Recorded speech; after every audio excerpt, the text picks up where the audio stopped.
Hello, my name is Jesse Welsh, and today on the show I'm interviewing Christopher Welsh, a baby boomer who was born and raised in the country and eventually moved to the city.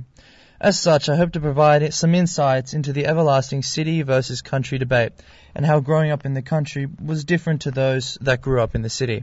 Alright Chris, the first question I got for you is, where were you raised? Back then it was 57 miles west of Moree. It was about 42 miles east of Colorinabri and 26 miles south of Bungandai.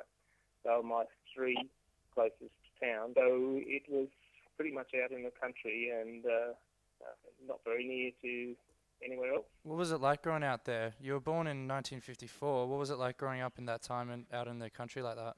Lonely in many ways. There was only mum, dad and two older sisters. Once I finished fighting with them in the morning, there was nobody else to talk to, and there wasn't a lot for me to do. I had a friend that was 9 miles away, and another one about 4 miles away the other way. But it was a big deal to go and see them. If I got to see them once a week or once a fortnight, I was doing pretty well. Where was boarding school? Was that also in the country? Well, I sort of was. It was at a place called Aberdeen in the Hunter Valley. Then I went to Armidale for high school and had 6 years there at De La Salle College. And then I went straight on to uni for 5 years at Armidale as well. And by the time I'd finished uni, I was already married and then moved to the city. So after a whole life in the country, how did you find the city? How did you find the people and just the busy lifestyle of the city? It was mostly just lifestyle that I found difficult, and just having so many people around and having to cope with big shopping centres and parking areas, and I had almost a sense of being lost no matter where I was. But once you got used to it, it was okay, yeah. And you sort of, now when I go back to country areas, I think, gee, I used to think this place was big. It's so tiny now. Could you notice any distinct differences between the people you've grown up with in the country and the people you start beginning to meet in the city? Not a lot of difference.